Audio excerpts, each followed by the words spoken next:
Mark Santiago here, and welcome to the Empowered AF podcast, where each episode we share powerful strategies to help you communicate, act, and lead like an empowered man.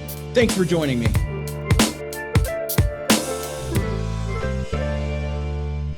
What is up? What is up? What is up? All right, what did I used to say? All right. Yeah, little Matthew McConaughey. Welcome, ladies and gentlemen. Actually, boys and girls. No, boys, just boys. Amen. We've got some things we're going to do today on Facebook Live or on the podcast if you're listening in. I'm super excited to talk about. We're going to be talking about a couple things, but saving your marriage but losing your identity. I posted this in our Facebook group recently and it went bonkers. You guys were responding like crazy. A lot of you were pissed off and some of you were happy. Some of you understood where I was coming from. And so my goal for today is actually to communicate about that subject, but also a couple of other things that I've been posting about recently. I like to post these comments, not to piss anybody off, but to really help you start to shift your beliefs, to shift your understanding of what we do at Empowered Man, because some guys come in new and they're like, oh, this is a save your marriage group. Oh, this is a support group for men who are struggling with their marriage. No, that's not what this is. This is a men's empowerment group who specifically focuses on men when they are hurting in their marriage, when they've been cheated on, when they are losing their wife, all of those things. And so I start from that place because really, when you're there, that's when you're vulnerable and ready to actually receive. Because for probably 90% of you, if I were to come out and say, hey man, you need to man up and you need to change the way you communicate, you need to own your shit, you need to be a better leader, all those things, if I would have said that to you 5 months ago, 6 months ago, or even 5 years ago, you'd been like, yeah, I'm good. I do what I do. You know, it's all good. But now that your wife has said, I want out of the marriage, we've got your attention. And let me tell you something that pisses your wife off to no end. It pisses her off because it took her leaving. It took her wanting to, cheat or whatever she did that hurt you. It took her doing that for you to finally wake the fuck up and realize you've got shit to work on. So I want to talk about a couple of different things, specifically the topic of knowing and understanding. You see, you can know something, but not understand it. I used to know a lot about communication. Matter of fact, I've been a communicator for many, many years. I'm trained in public speaking. I've spoken all over the country in churches, in prisons, and nursing homes. I've traveled the world. I've done all kinds of things in terms of communicating and articulating to people. But when it came to my marriage, when it came to being in a relationship with a woman and she's wanting my feelings, I couldn't articulate that.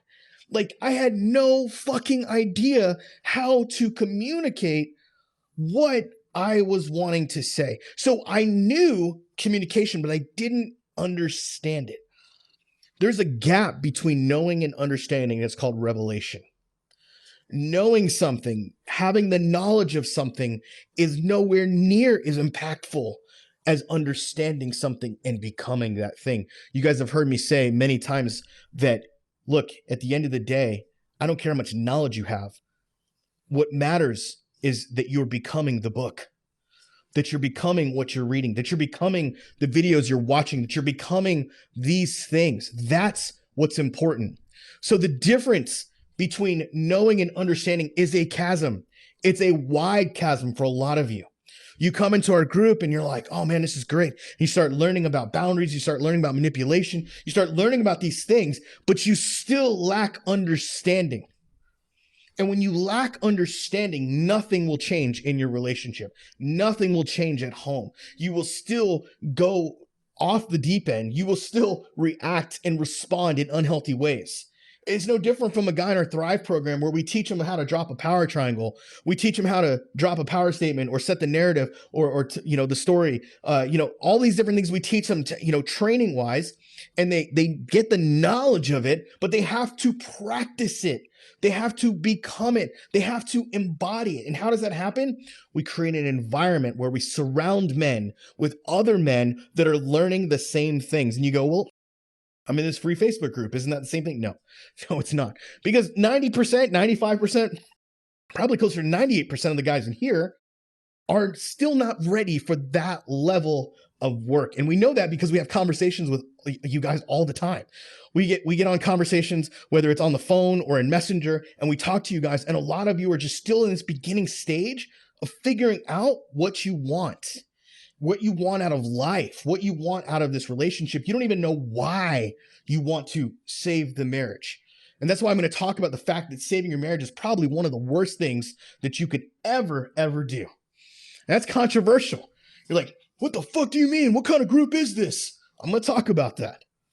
But look, here's the difference is that if you don't understand communication, if you don't understand how to, use tools that can really stop external pain from happening, if you don't have the tool belt inside of you to deal with the internal pain that you've got, the trauma and the shame that you haven't dealt with, if you don't have those things, you might have knowledge of tools and knowledge of things, but if you don't have the understanding of it, you don't have freedom. And without the understanding, you lack freedom. You lack confidence and you lack power. See, a man that has gone from knowing to understanding comes with confidence, freedom, and power in that area. Look, none of us are 100%.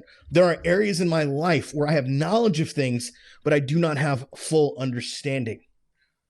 I have knowledge of how to work out, but I don't always want to work out.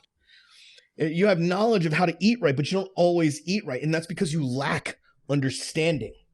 When you finally come to a place of realizing and understanding, oh my gosh, the stuff I'm putting in my body, the effect it's having on my sleep, or the effect it's having on how I perform the next day at work, or that's where understanding comes into play. You can know all you want about eating right. You can be like, oh, I know I should eat lower carbs, or I know I shouldn't eat sugar. I know I shouldn't do these things, but you still do them, or you do them out of moderation into a wrong, like a bad place, right? And instead of actually dealing with it, you just bury your head in the sand because you've not gone to a place of understanding.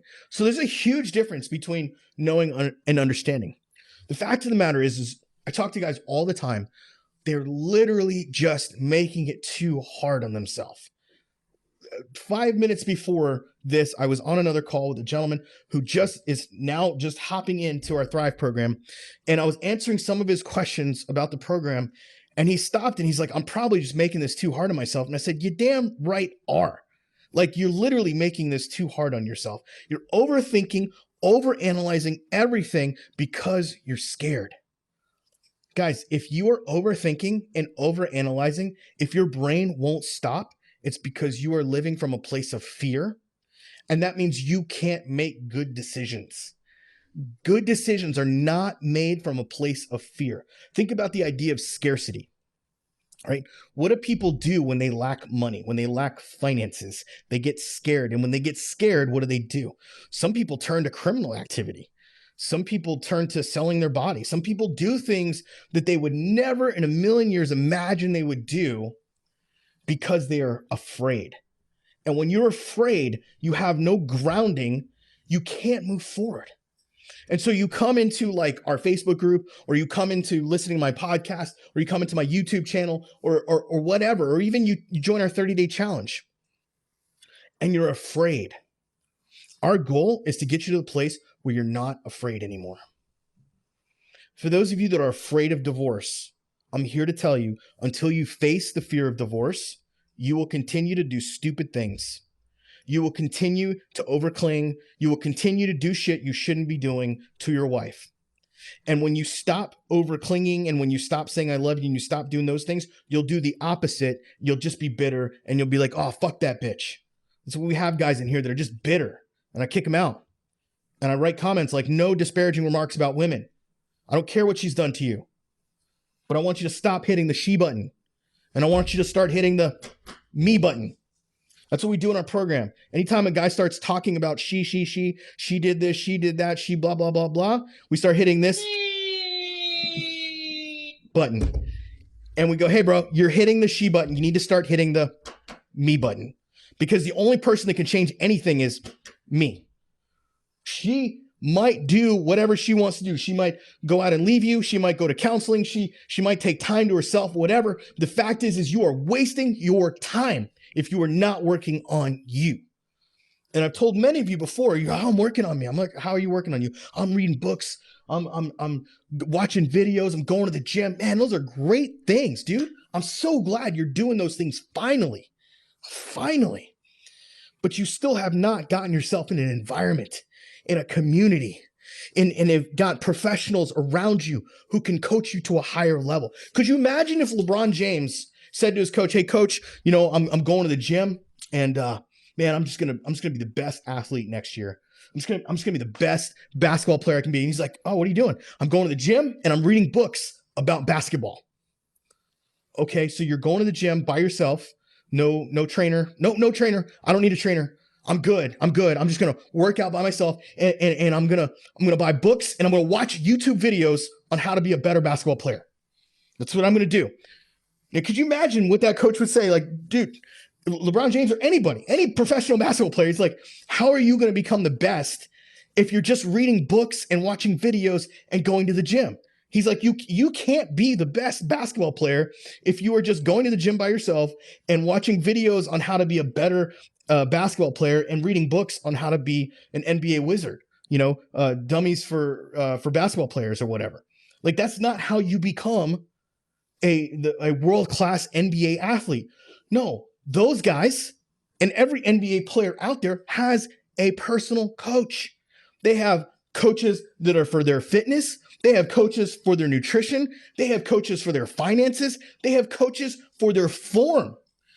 A lot of you know that I'm an old school Tim Tebow fan, and I loved that dude at Florida, and I loved watching him with the Broncos. Some of you hate that, and that's fine, whatever, you purists out there. But the fact is the dude took coaches every year to literally break down his throwing motion that he had for 20 years into increments so that he could become a better passer.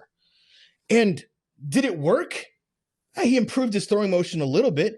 Did he become the best NFL athlete he could be? You know what? He did. He became the best NFL athlete he could become. Did he become a Pro Bowl NFL passer? No, he did not. Did he stay in the league? No, he did not. Is he trying to come back as an athlete other than a quarterback? Yes, he is. So the fact is he had coaching. He had some of the best coaches. In fact, Tim Tebow was working out with the same coach that worked with Tom Brady, Drew Brees, all the top guys. He had that same guy working with him, Peyton Manning, the guy at Duke. He was working with the same guy, and he still didn't get to where he was, but he saw the investment. He saw the investment and said, you know what? If I'm going to get there, I can take years and years and years and years and years to do it on my own, or I can hire a coach and do it with him and become better because I've got that coach right now beside me, and I'm going to do it with him because he's going to get me there much faster. You're making it too hard on yourself, trying to do it on your own. You're not going to become an NBA athlete watching videos on YouTube, going to the gym by yourself, and thinking that you're just making the perfect shot, even though you don't really know. And it comes to the same thing with your empowerment. The men of old, we don't have that this much these days, but they had masterminds of other men who were successful, and they got around each other and they made each other better. Iron sharpens iron. The Jews had a wonderful tradition around that, where it was called midrash, where they would get together and they would actually challenge each other mentally about certain things. And cultures used to do that. It was a thing. And now it's not a thing anymore. Until lately. The last several years, groups have been popping up, different ones to be with men, to help men become men again, to get their balls back, to get their power back, their confidence and their freedom. And that's what we do in Thrive. We help you get that confidence, power, and freedom back, specifically within the context of your relationship, your marriage, and then beyond. Because then when you get past Thrive, we have momentum and we have authority and we have producer and legacy and all these other ones beyond that. But you have to go through Thrive to get to that place, where so many men are going now and are living like at a 12 out of 10, as opposed to a 10 out of 10. I could bring on so many guys right now who have like, man, my whole life has fucking changed. Another guy this morning just posted in our workplace group, which is where we have the group stuff. And he's talking about how much his life has changed in the last 8 months that he's been with Empowered Man Program. And it's because he decided, I'm going to stop making this too hard on myself. I'm going to jump and Thrive and I'm going to fucking just learn. I'm going to do the work. Here's the final thing I want to talk about. Saving your marriage is probably the worst thing you could do. It's literally one of the worst things you could do. And here's why, is because guys make it a goal to save the marriage. And that is not good. Here's why, because if your goal is to save a marriage, this is what goal actually means in the dictionary. It means the end toward which effort is directed. So if your end is saving the marriage, what happens after that? What happens after you save the marriage? Oh, everything will be fine. A couple months, 3 months, 6 months, a year, 2 years, 5, maybe. But let me just tell you something.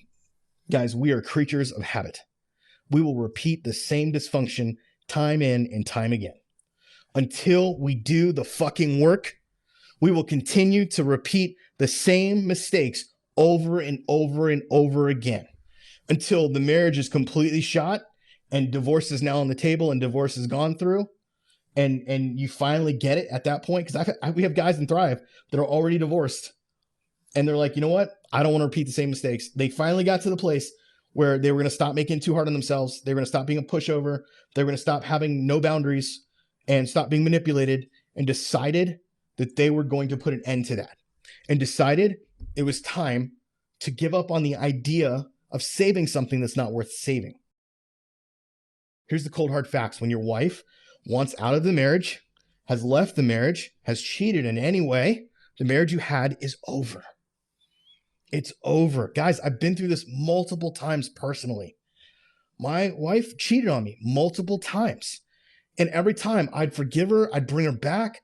I'd be like, all right, we're going to work on this. And I'd start owning my shit. And I would start like, man, I caused some of this. And I'd start like trying to own it. But she wasn't doing the work. And when you have two people, and I was doing work, but I was doing it by myself. I didn't really get help. I didn't go to therapy or coaching. I didn't do any of that. I just wanted to be better. And so I read books and I worked out. And I lost weight and I got a new haircut and I did things to attract her back, and it worked. It got her back. It saved the marriage. But then what? We had nothing else. We didn't have any foundation of having something new. Gentlemen, if you want your wife to be in your life and you want to still be married to this woman, your goal should never be to save the marriage. Your goal should only be this: I'm going to be the most empowered man possible. I'm going to put myself in the most powerful position I possibly can to attract her back to me so that I may serve her as her husband. Think about what I just said compared to, I just want to say, I got to say something. I got to give her flowers. I got to try to sleep with her. I got to do something. Man, I hear this all the time from guys. And they'll be on a call with me and they're like, I would feel horrible, sick to my stomach if I didn't do everything I could to save the marriage. The fact is, you're in fucking denial. The marriage is over. You waited too long. The symptoms were there for years and you fucking ignored them.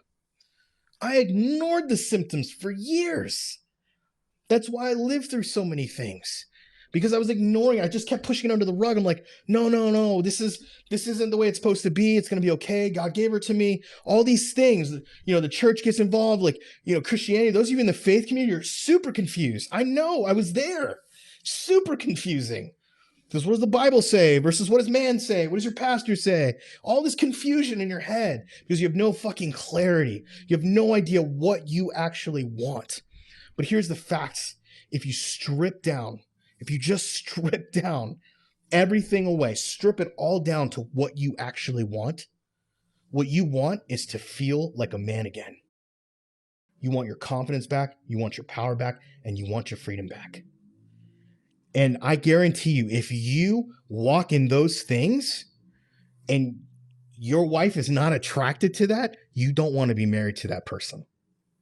You just don't. And maybe your wife is attracted to it, but she shut her heart down because she couldn't do it anymore. You know what? It's still your responsibility. you allowed things in your life, you allowed things in the marriage that should not have been. And now it's time for you to own that. And if you own it and it doesn't change anything with her, it doesn't matter. The fact is you own it for you.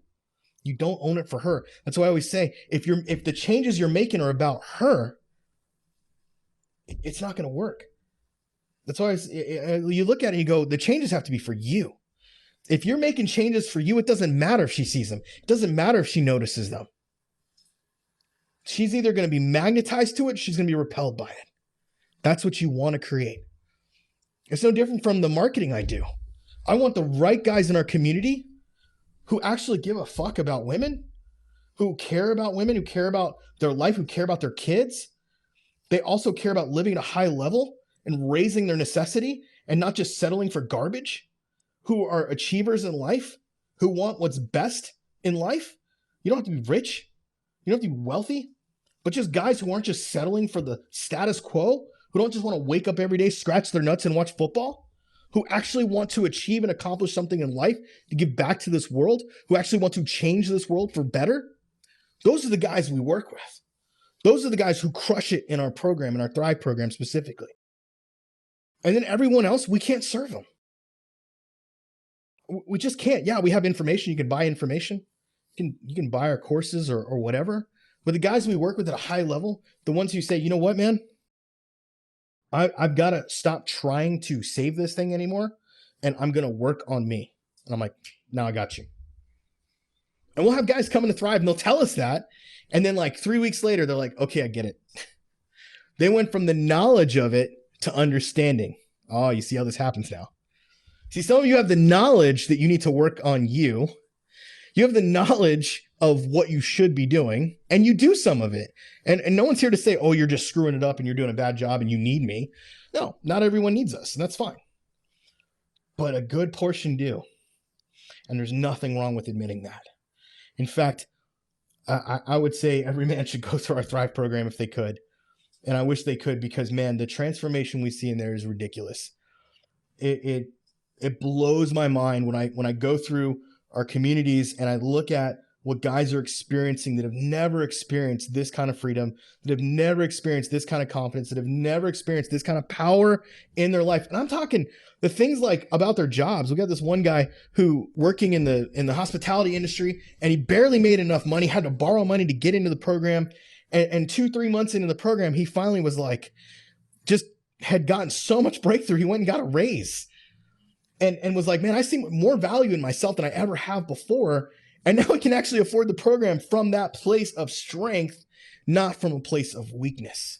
And too many of you are living from a place of weakness. Too many of you are living a small story, a pathetic story where you basically just wake up and just exist. And this is your call to action. You're called to decide, do I want to just save my marriage as my end goal? Or do I actually want to create something that's new with her and have the tools to serve her at a high level? That's what you got to choose, guys. That's literally what you have to choose. Because if you can't come to that place of choosing that, I can't help you. I can't help you until you get to a place where you recognize the truth. And that is, this isn't about saving something. This isn't about her and what she's done and how she's hurt me. This is all about me. This is the fact that I am responsible for my wins and my losses. I am responsible for how I show up every single day. I am responsible for what good and what's bad in my life. I am responsible for those things.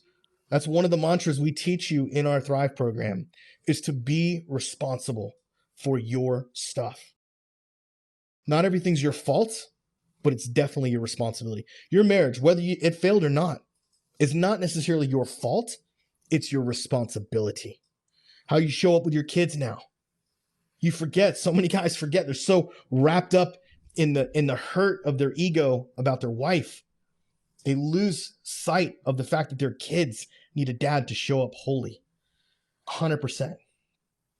There's some of you high performers right now. You own companies. You run businesses. You're successful in life, but you are sucking right now. Your business is struggling.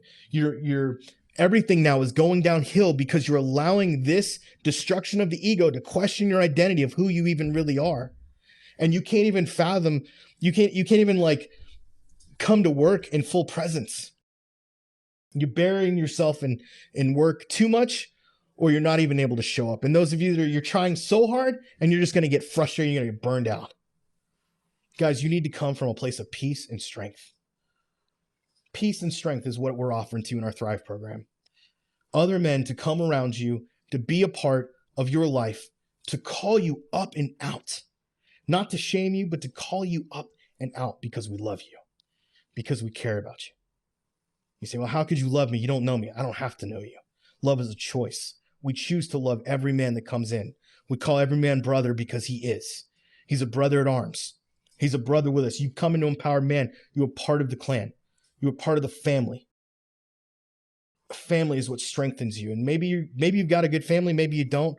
The fact is, you come in and you be a part of something like that, it will change your life. Guys, thank you for listening today.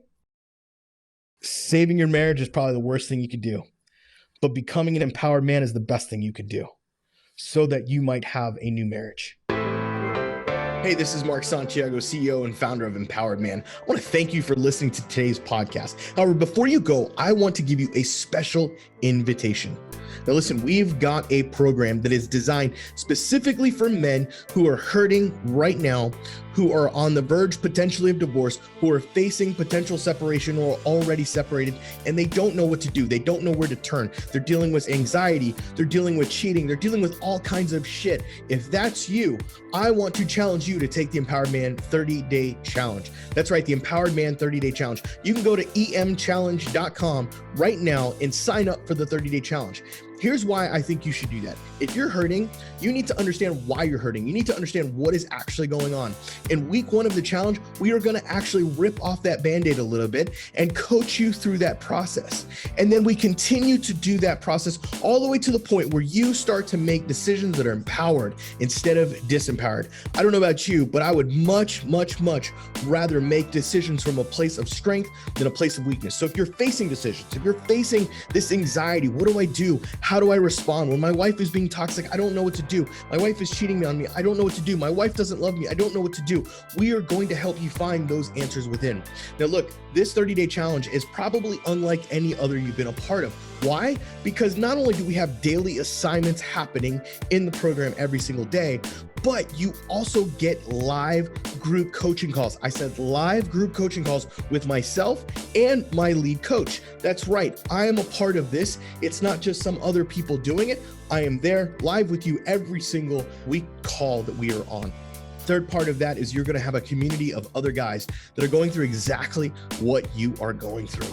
And the best part of this isn't even a fraction of the price we could charge for it. In fact, at some point we may raise the price, but right now it is at a bargain. So go to emchallenge.com, emchallenge.com to take the Empowered Man 30-Day Challenge, and I will see you on the inside.